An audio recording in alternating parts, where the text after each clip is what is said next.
तूफान तो आया, लेकिन उस तूफान से उस किसान को कोई नुकसान होने वाला नहीं, क्योंकि उसने पहले से ही निरंतर वो अपने चीज़ों को व्यवस्थित करते आ रहा था और कुछ चीज़ें व्यवस्थित थी, तो उस तूफान का उसको कोई नुकसान होने वाला नहीं था। उस बड़े राज्य पर पूरा अधिकार कर लिया उस छोटे राजा ने। ये मुमकिन क्यों हुआ? पूर्वाभ्यास से। जो समस्या 3 दिन के बाद आने वाली थी, उस समस्या को आज ही मिटा दिया हमने 3 दिन पहले ही। अरे यार बर्बाद हो गया रे साला, 4 साल से तैयारी कर रहा हूँ, मेहनत कर रहा हूँ, लेकिन नौकरी नहीं मिल रही है रे, सफलता नहीं मिल रही है। इधर आ बेटा, रो रहा क्यों है? अरे साहब मैं 4 साल से तैयारी कर रहा हूँ, लगातार पढ़ते ही जा रहा हूँ, लेकिन साहब मुझे नौकरी नहीं मिल रही, मुझे सफलता नहीं मिल रही है साहब। और मेरा भाई है, मेरे साथ ही पढ़ाई शुरू की थी, लेकिन साहब उसको पहले ही साल में नौकरी मिल गई, पहले ही साल में वो सफल हो गया, और मुझे साहब नौकरी नहीं मिल रही है। और सब उस भाई को सब लगातार 4 साल में नौकरी मिलती जा रही है, और लगातार सफल ही बनता जा रहा है, और आगे से आगे बढ़ता जा रहा है, और सब मुझे एक बार भी सफलता नहीं मिली है। अरे दोस्त रो मत, पहले मुझे ये बता कि तुझे सफलता क्यों नहीं मिल रही है? पढ़ रहा तो तू भी है और वो भी पढ़ रहा है, और वो भी पढ़ रहा है। वो ऐसा क्या कर रहा है जो उसको सफलता मिल रही है? पहली बार ही सफलता मिल गई उसको, और लगातार भी मिल रही है। वो ऐसा क्या कर रहा है? सब आपकी बात सही है साहब, पढ़ाई तो मैं भी करता हूँ, वो भी करता है, लेकिन साहब पढ़ाई वो कम करता है, अभ्यास ज़्यादा करता है साहब। उसका जो एग्ज़ाम 10 महीने के बाद है, वो उस एग्ज़ाम की तैयारी 10 महीने पहले करता है साहब। हर महीने टेस्ट ज़्यादा देता है, अभ्यास ज़्यादा करता है, और पढ़ाई कम करता है साहब। वो प्रश्न लाता है और ऐसे प्रश्नों को मिलाता है जो एग्जाम में आने वाले साहब। उसके अभ्यास करता है, उसका माहौल तैयार करता है कि आने वाले एग्जाम में मेरी क्या परिस्थिति रहेगी, एग्जाम के टाइम में मुझे कौन कौन से प्रश्न देखने को मिलेंगे, उसकी वो प्रश्न पहले ही अभ्यास करता है साहब। और लगातार निरंतर वो उस अभ्यास से ही गुजरता रहता है, रिविजन करता रहता है, कौन सी कमियाँ, कौन सी परेशानियाँ जो मुझे एग्जाम के हॉल में रोकेगी, उसको सब वो निपटाता रहता है, उसको हैंडल करता रहता है, उसको नियंत्रण करता रहता है, और खुद को मजबूत करता है एग्जाम हॉल में साहब।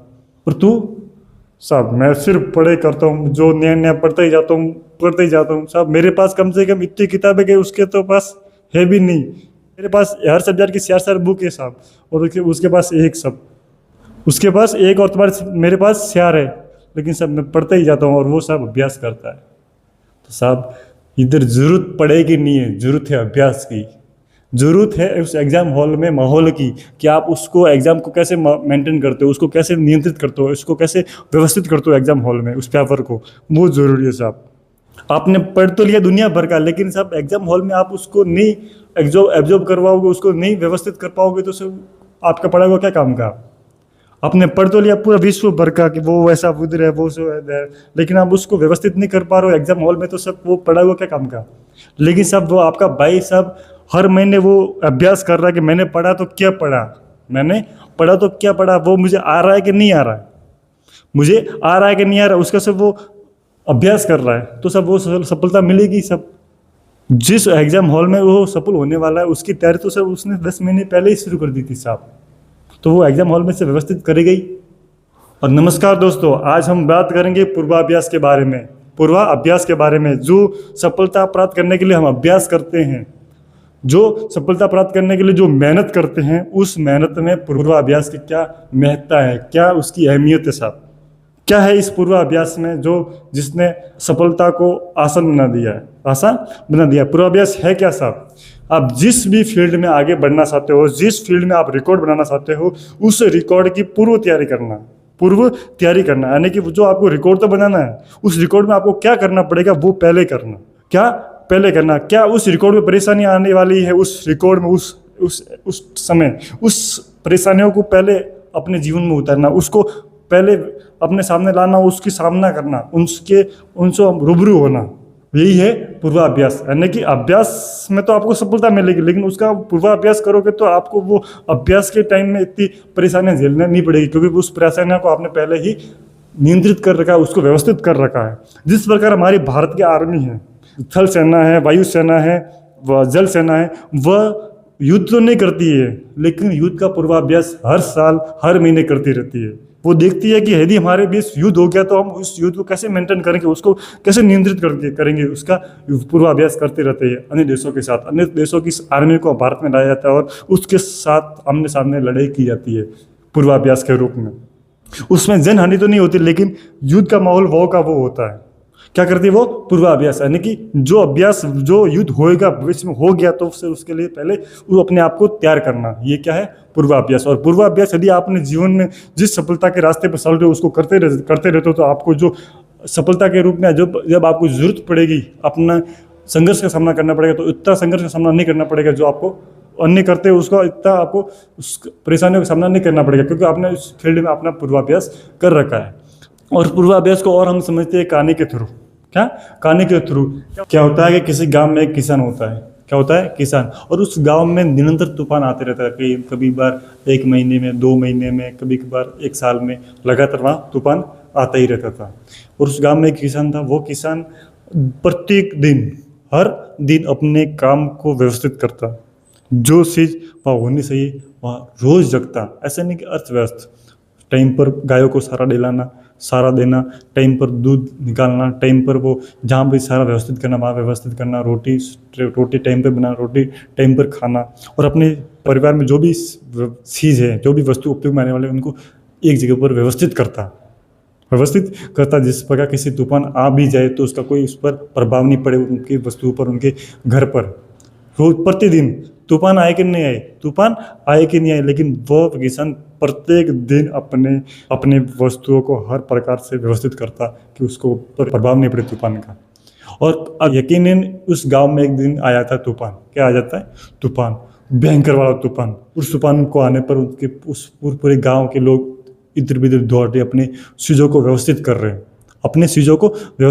कि तूफान के कारण उसको नुकसान गांव को नहीं हो, इसलिए वो गांव वाले दौड़ रहे हैं। लेकिन वो किसान अपने खाट पर आराम से सो रहा है, मस्ती से सो रहा है, नींद ले रहा है। और गांव वाले उसको सुला रहे, हे सोया क्यों है, तो सोया क्यों है, इतने तूफान आया और तू सो रहा है। वो सो रहे हैं और वो लोग चिल्ला रहे, दौड़ रहे उस आदमी को, लेकिन वो सो रहा है। अब पूछोगे क्यों सो रहा है? क्योंकि साहब तूफान तो आया, लेकिन उस तूफान से उस किसान को कोई नुकसान होने वाला नहीं, क्योंकि उसने पहले से ही निरंतर वो अपने चीज़ों को व्यवस्थित करते आ रहा था और कुछ चीज़ें व्यवस्थित थी, तो उस तूफान का उसको कोई नुकसान होने वाला नहीं था। लेकिन दूसरे लोग सभी भाग रहे थे तूफान आने पर भाग रहे थे कि हमारे चीज़ों को व्यवस्थित करें, लेकिन वो किसान ने पहले से ही अपने सभी वस्तुओं को व्यवस्थित कर रखा था तूफान आने से पहले, और वो निरंतर करते आ रहा था।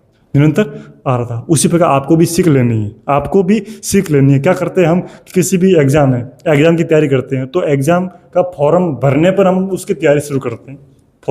उस एग्जाम के फॉर्म भरने पर तैयारी शुरू करते हैं और तैयारी में लोग लग जाते हैं।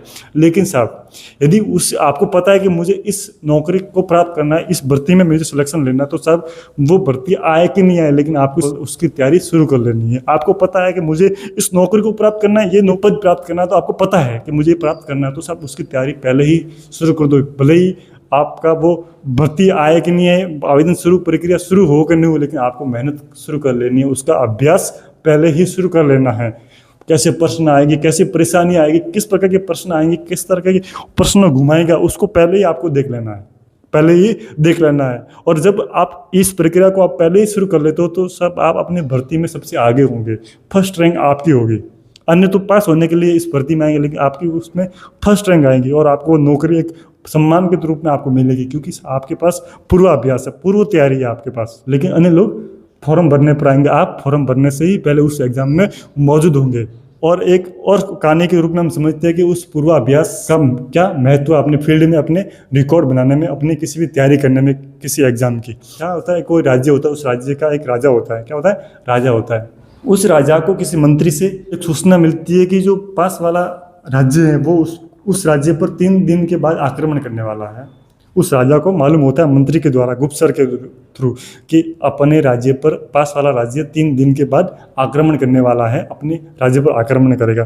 तो राजा पूरा परेशान कि क्या किया जाए, कि वो आक्रमण करने वाला राज्य वो अपने से 3 गुना बड़ा है, 3 गुना शक्तिशाली है, और वो अपने ऊपर आक्रमण करेगा तो अपने राज्य का पूरा अस्तित्व ही समाप्त हो जाएगा। तो क्या किया जाए? उसने तुरंत मीटिंग बुलाई, अपने मंत्रियों को, सब मंत्रियों को बुलाया कि ऐसा क्या किया जाए। लेकिन किसी भी मंत्री के पास जवाब नहीं था कि साहब 3 दिन के बाद ही वो आक्रमण करने वाला है, हमारे पास तो कोई तैयारी नहीं है, क्या करें? तो साहब पूरे गांव में भी सूचना भिजवा दी कि कोई ऐसा उपाय बताया जाए, कोई भी बताएगा उसको हम इनाम देंगे, खूब सारा उसको सम्मान देंगे। तो साहब एक किसान सामने आता है। वो किसान उस राजा को कहता है कि साहब मुझे ये बताइए कि जो आपका जो पड़ोसी राज्य है, बड़ा राज्य, वो आप पर आक्रमण कब करने वाला है, आप पर आक्रमण कब करेगा? 3 दिन के बाद। आज तो नहीं कर रहा है, कल तो नहीं कर रहा है, परसों तो नहीं कर रहा, कब कर रहा है? 3 दिन के बाद।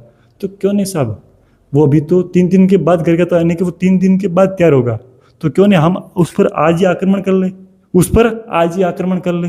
वो तो रात को आक्रमण कर लेते, वो तो सो रहे होंगे, उनको तो ना पता है कि हम उस पर आक्रमण करने वाले, उनको पता है कि हम 3 दिन के बाद उन पर आक्रमण करेंगे, उनको ये पता तो ना कि हम पर आक्रमण करेंगे आज।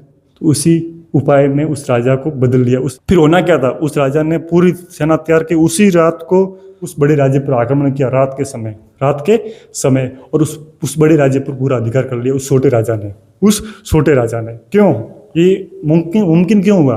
पूर्वाभ्यास से। जो समस्या 3 दिन के बाद आने वाली थी, उस समस्या को आज ही मिटा दिया हमने 3 दिन पहले ही। तो साहब वो अपना राज्य 3 दिन पहले ही समस्या को मिटा दिया, तो साहब वो अपना विजय प्राप्त क्यों नहीं करेगा, सफलता प्राप्त क्यों नहीं करेगा साहब? उसी प्रकार आपको भी पता है कि साहब हम जिस फील्ड की तैयारी कर रहे हैं, जिस फील्ड में उतरे हैं, जिस फील्ड में रिकॉर्ड बनाना, सब उसका अभ्यास आज से ही शुरू कर दो।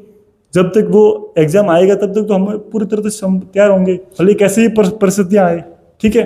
और सब अब हमने पूर्वाभ्यास के बारे में एक कहानियों के रूप में समझा, और मेरे तरीके से, मेरे हिसाब से आपने समझा। अब हम एक इतिहासकारों के रूप में जिन्होंने रिकॉर्ड बनाए उनका परिचय जानेंगे, उन्होंने ऐसा किया क्या पूर्वाभ्यास के बारे में।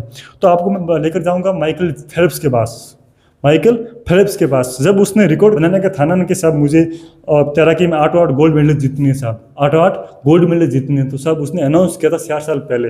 क्या 4 साल पहले?